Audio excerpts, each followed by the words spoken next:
a todos, bienvenidos a un nuevo Espacio Podcast. y nuevo trimestre. Un aplauso para Hola, el nuevo hola. folleto. Un aplauso. ¿Cuánto me entusiasma hablar de profecía y esas cosas? ¿Titi, te entusiasma, no? Se viene buena. Me gusta. Creo que como que este folleto de jóvenes nuevos ha tenido de todo. Identidad de género, sexualidad, finanza, ahora profecía. Típico que la gente dice, oye, falta que hablen más de... ¿Qué más? A ver, ¿qué más les falta? Tírennos otro dardo, a ver, ¿qué más nos falta? Estamos contentos de poder estar estudiando este folleto nuevo con ustedes. Ahora va a hablar sobre el mensaje de los tres ángeles. ¿Estás contenta, Titi, no? ¿Estás entusiasmada? Sí, se viene bueno. Está potente y necesario. Así que, bacán.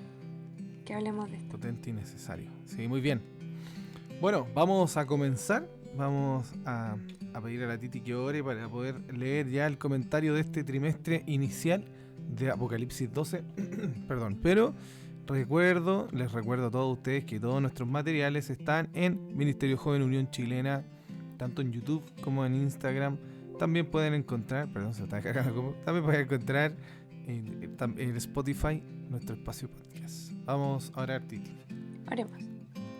Amante Padre, Señor que está en el cielo, santo sea su nombre, mi Dios. Gracias, Padre, por este estudio. Gracias porque nos reveló, Señor, cosas muy importantes que nos han servido antes, nos van a servir ahora y nos van a servir en un futuro, Señor. Le quiero pedir, por favor, que nos acompañe y que podamos entender lo que nos quiere decir. Se lo pido en nombre de Jesús. Amén.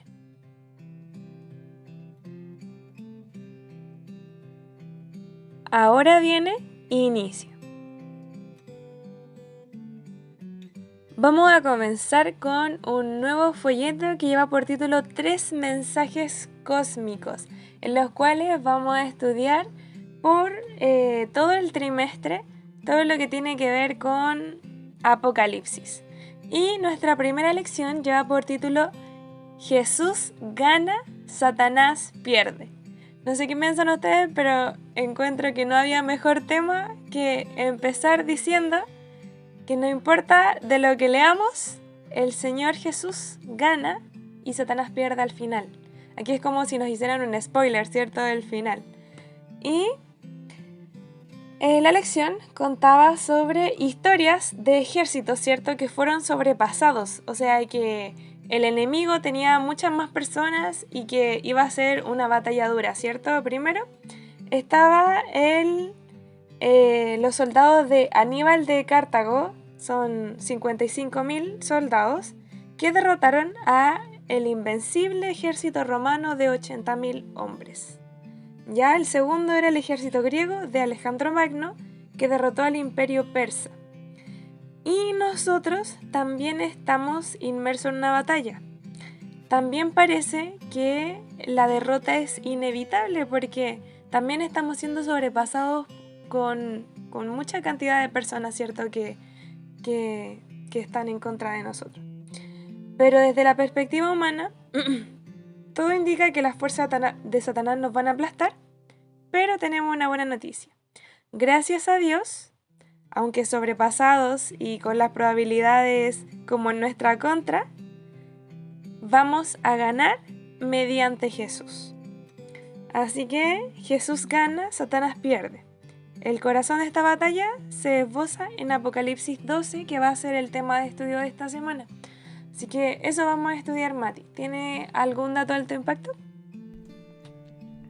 Sí, mira, quiero hablar de las 10 guerras más grandes de todos los tiempos. Yo me acuerdo de haber hablado de guerras épicas, pero ahora se va a tomar por el número de casualties, o sea, de personas que hayan muerto o de soldados muertos en las guerras. Miren, se cree que la Segunda Guerra Mundial tuvo 85 millones de muertos. Imagínate, 85 millones de muertos. ¿Cuántos chiles son esos? Unos 4 chiles, más o menos. La guerra mongolés o las conquistas mongolesas fueron alrededor de 50 a 70 millones igual de personas. Igual no es menor. Imagínate, esto fue en los años 1300. Incluso en esa guerra se cree que por lo menos unos 100.000 chinos cometieron suicidio con esta guerra. También está la Primera Guerra Mundial. Después después de la muerte de del duque Francisco Fernando, ¿verdad? Se estima que murieron por lo menos unos 16 millones de personas. Ahí más o menos como que hubieran matado un poquito menos de Chile.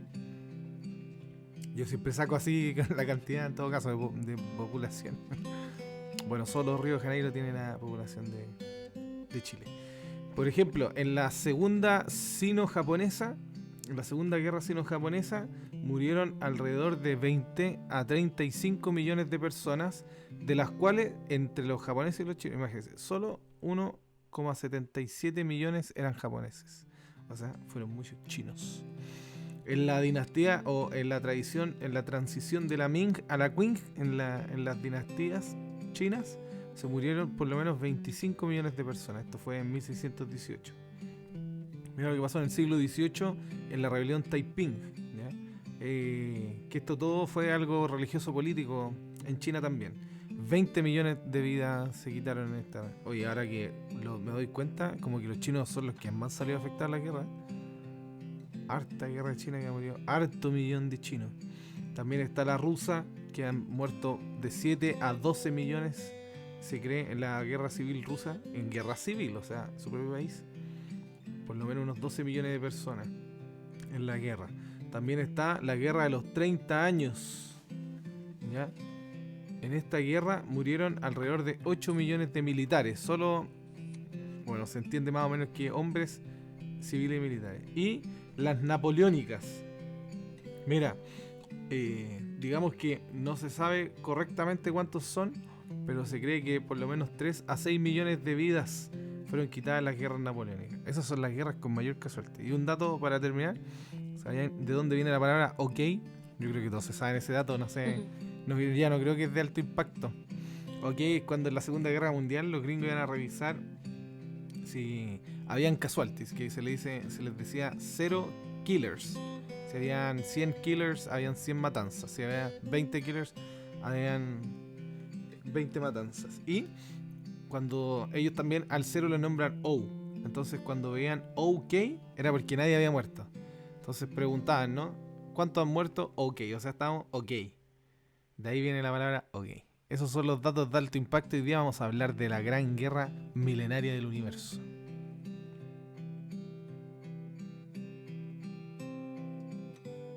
Ahora viene, escribe. Vamos a continuar comentando el texto bíblico de esta semana, que se encuentra, para que abran su Biblia, en Apocalipsis 12, completo.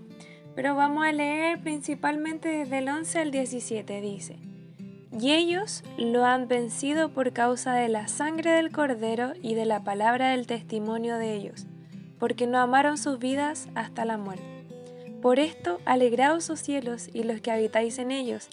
Ay de la tierra y del mar, porque el diablo ha descendido a vosotros y tiene grande ira, sabiendo que le queda poco tiempo. Y cuando el dragón vio que había sido arrojado a la tierra, persiguió a la mujer que había dado a luz al hijo varón, pero le fueron dadas a la mujer 2 alas de gran águila para volar de la presencia de la serpiente, y al desierto, a su lugar donde recibe alimento por un tiempo, y tiempos, y la mitad de un tiempo. Tras la mujer, la serpiente echó de su boca agua como un río para que ella fuese arrastrada por un torrente. Pero la tierra ayudó a la mujer, y la tierra abrió su boca y tragó por completo el río que el dragón había echado de su boca. Entonces el dragón se enfureció contra la mujer y se fue para hacer guerra contra los demás descendientes de ella, quienes guardan los mandamientos de Dios y tienen el testimonio de Jesucristo. Y él se puso de pie sobre la arena del mar. ¡Qué fuerte! Pasaron como muchas cosas dramáticas en muy poco tiempo. Mati, cuéntanos, ¿qué te pareció esto? ¿Te parece como extraño leer? Esto es como una historia, no sé, como de cómic. Así Claro, como un dragón, me imagino una algo pelea, mitológico así. una mujer que al desierto. Sí, eso, verdad, tienes razón, ¿eh? Tiene mucho así como que si no entiendes de que la Biblia no es mitología, es como que lo fuera. Oye, una anécdota: cuando era chico, me acuerdo que con un primo estudiábamos, o sea, yo nunca he estudiado la Biblia, la familia de él era creyente, la mía no. Y me acuerdo que como que él decía, ¿no? Contaba que en la iglesia la gente le tenía miedo por lo que pasaba cuando uno leía el Apocalipsis. Entonces una vez dijimos, ya, leámoslo. Y nos encerramos en la pieza así como, ya, vamos a hacer un acto de valentía. Y nos pusimos a leer y me acuerdo que no entendimos absolutamente nada de lo que pasaba en lo que estábamos leyendo. Y bueno, hoy día que puedo comprender un poquito más, quiero decir que cuando uno lee este capítulo pasan muchas cosas, ¿ya? Y bueno, no sé si, no me estudié todo el folleto hasta ahora, pero no sé si van a hablar de las escuelas proféticas, ¿no? Pero pasan hartas cosas. Sí, es interesante notar que cuando uno lee que es el centro de Apocalipsis, que es el capítulo 12, 13 y 14, en estos capítulos de Apocalipsis hay una técnica que se llama el reconto, que la define Héctor Urrutia, pero bueno, no es del, yo lo saco la referencia de él en el libro. Y en esta sección, cuando se habla del Apocalipsis 12, miren, ustedes se van a ir dando cuenta solito, habla de la mujer, el dragón y la simiente del dragón, de la mujer. Igual que Génesis 3.15, se habla de el mar, perdón, ese es el 13, se habla de el dragón y dice la serpiente antigua, hace referencia a Apocalipsis 12.6. ¿Quién es la serpiente antigua? Génesis 3. Después, bueno, en el 13 habla del mar, también en el 1 habla de la luna, las estrellas, el sol, vestida como sol sobre la luna con estrellas. ¿Y esa referencia dónde está? Génesis 1. En Apocalipsis 13, en el versículo 1 al 3, dice que viene una bestia que sale del mar, se para sobre la arena, y aparte de eso, esta bestia tiene características. ¿Cuáles son? De oso, de leopardo, de león, igual que Daniel 7. Entonces, ¿por qué se llama reconto? Porque toma elementos que están en toda la Biblia para contar la gran historia de una forma resumida con los símbolos, ¿ya? Entendiendo esto, podemos decir que, por ejemplo, aparece la mujer que representa a la iglesia, que como habla Efesios, ¿no? Que lo habla la lección en las... Aparece el dragón, que ahí mismo en Apocalipsis 12.6 dice que es Satanás, la serpiente antigua, que después en el 12.9 pelean con Miguel Ángel, con el ángel Miguel, con Miguel Ángel. Bueno, Miguel Ángel y el ángel Miguel. Y está la simiente, ¿no? Entonces ya aquí habla de tres cosas importantes que habla el folleto. Primero, la mujer es defendida. Si te das cuenta, después en el mismo capítulo la mujer es llevada al desierto para ser cuidada por Dios. Entonces, ¿qué quiere decir eso? Que el Señor, a pesar de cualquier cosa, siempre cuida a su iglesia. Eso es profético, eso ha acontecido en toda la historia de la humanidad. Los fieles del Señor son cuidados, ¿no? Que después se reconoce como el Hijo, ¿no? Como el remanente, aunque el Hijo aquí simboliza a Jesucristo. El dragón quiere matarlo, ¿no? Que intenta cumplir su cometido como en Génesis 3.15, lo cumple, lo mata, pero como aparece también en Apocalipsis 12.9, siendo Miguel, él lo vence. Y miren, no sé si lo había dicho alguna vez aquí en el podcast, pero hay 3 referencias a Miguel en la Biblia. En las 3 referencias, bueno, en algunas se le dice arcángel, pero en las 3 referencias del ángel Miguel, pelea contra Satanás. Daniel, cuando el ángel Gabriel le dice... Estuve peleando con el príncipe Persia hasta que vino el ángel Miguel y lo venció, ¿cierto? Y le gana, ¿ya? El ángel Miguel le gana a Satanás. Segunda referencia, Judas, si no me equivoco, con el verso 7, que dice que pelean por el cuerpo de Moisés. Y adivinen quién gana. Miguel de nuevo. Y esta referencia en donde Miguel vuelve a ganar. Entonces, Miguel nunca pierde contra Satanás. Miguel es el mismo que defiende a la mujer. Después se habla del arcángel, ¿no? Que arcángel es sobre todos los ángeles. Y cuando se habla de Jesús en las nubes de los cielos se refiere a un arcángel en 1 Tesalonicenses 4:13. Entonces, por eso entendemos que Jesús es este ángel Miguel que siempre vence a Satanás, ¿ya? Entonces, 2 cosas le he dicho. Primero, la mujer que en la iglesia siempre es cuidada por Dios. Segundo, y no menos importante, Jesús vence siempre en todas las historias que aparecen. En todas las veces que pelea con Satanás, él vence. Y tercero y último que digo, ya, porque si no me extiendo mucho porque me gusta el Apocalipsis. El remanente. El remanente fiel aparece acá. Después en Apocalipsis 12:17, ¿no? Dice que son estos que guardan los mandamientos de Dios, tienen el testimonio de Jesús. Pero hay un remanente fiel. No son todos, ¿ya? No todos son hijos de Dios, perdonen que se los diga. Juan dice, mirad cuán amor nos ha llamado el Padre para que seamos llamados hijos de Dios. Y en la misma carta Juan dice que están los hijos del diablo. No todos son hijos de Dios. Entonces, estos hijos de Dios que son el remanente son los mismos que son cuidados, ¿no? Entonces, esto nos da a entender, y con esto termino, que estamos en medio de un gran conflicto. Yo me pregunto cuando hagamos un resumen así como de la guerra en el cielo, ¿cuántas muertes habrá tenido esta guerra? ¿Se contará así como las contamos en los datos de alto impacto? 85 millones. ¿Cuántas casualties tendremos? Y quiero decir esto, ¿no? Que solo una casualty, solo una muerte, bastó para vencer esta guerra. Y esa fue la de Jesús. Eso, Titi. Muchas gracias, Mati. Qué importante, ¿cierto? Que nos demos cuenta de que siempre nuestro Dios es el vencedor. Y es súper loco porque desde el principio Satanás buscó destruir a Cristo. Aquí lo demuestra con el 4 y el 5 cuando dice: el dragón se puso de pie delante de la mujer que estaba por dar a luz, a fin de devorar a su hijo en cuanto le hubiera dado a luz. Ella dio a luz un hijo varón que ha de guiar todas las naciones con cetro de hierro, y su hijo fue arrebatado ante Dios y su trono.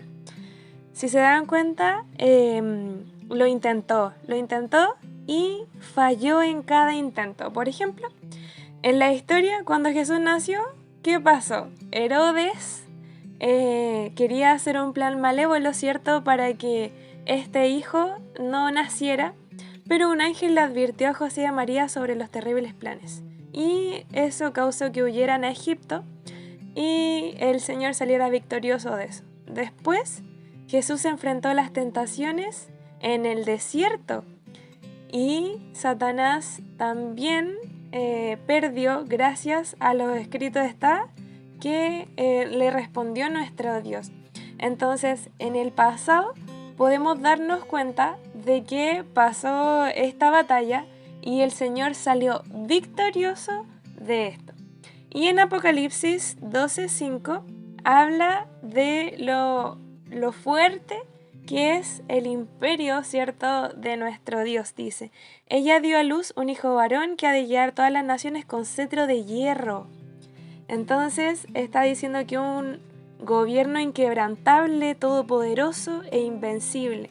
El Señor enfrentó estas tentaciones que nosotros experimentamos y Él salió victorioso. Ojo, esto pasó en el pasado. Jesús venció y superó todo lo peor del pecado y lo mal que podía hacérsele. Y cuando lo venció, gracias a Él ahora puede ser nuestra victoria de nosotros. Y históricamente volvieron a pasar esas cosas. Es súper loco que se repita la historia. Porque Satanás de nuevo quería atacar, ahora que no podía atacar a Dios directamente, quería atacar a su simiente, ¿cierto?, a su descendencia. Entonces, ¿qué fue lo que hizo? Una iglesia corrupta junto a un estado corrupto oprimieron, persiguieron y masacraron al pueblo fiel de Dios. Y no solamente eso, sino que al final de la Edad Media, de la oscuridad de la Edad Media, en el momento de la Reforma, los hombres y las mujeres tuvieron que enfrentar ser fieles a la palabra de Dios o aceptar las enseñanzas de los sacerdotes. Entonces constantemente estaba peleando contra la simiente de Dios. Pero en Apocalipsis 12:6 el Señor usa la frase: Dios le había preparado un lugar, dice así. Y la mujer huyó al desierto, donde tenía un lugar que Dios había preparado para que fuera alimentada allí. Entonces, en esos momentos de persecución, Dios hizo provisión para su iglesia, como en el pasado, y también como lo hizo con el remanente del fin. Ahora yo me pregunto, actualmente en nuestra historia van a pasar estas cosas, ya como un futuro cercano, por decirlo así. El remanente de Dios también va a ser atacado y van a promover un decreto para que no podamos ni comprar ni vender, y si no, que sean encarcelados, ¿cierto?, para que enfrenten la muerte. Sale en Apocalipsis 13, 14 al 17. Yo les pregunto, ya se ha repetido 2 veces la historia. ¿Qué irá a pasar ahora? ¿Será que Satanás podrá destruir este imperio de hierro que el Señor ha hecho? ¿O estaremos con la persona que ha sido vencedora, es y será para siempre?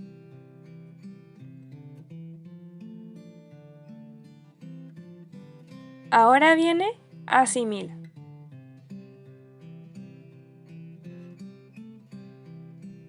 En En Asimila me gustaría leer Apocalipsis 12:11 para que podamos entender otra idea. Y ellos lo han vencido por causa de la sangre del Cordero y de la palabra del testimonio de ellos, porque no amaron sus vidas hasta la muerte.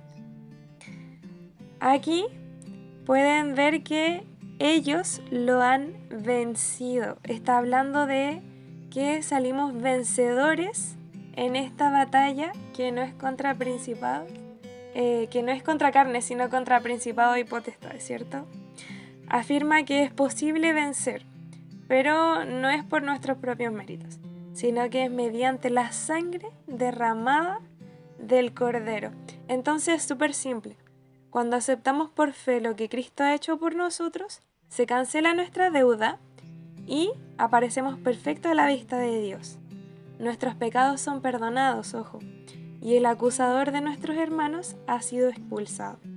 Somos redimidos, victoriosos y salvos no por nuestros méritos, sino gracias a la victoria de Cristo a nuestro favor. Ahora viene aplica.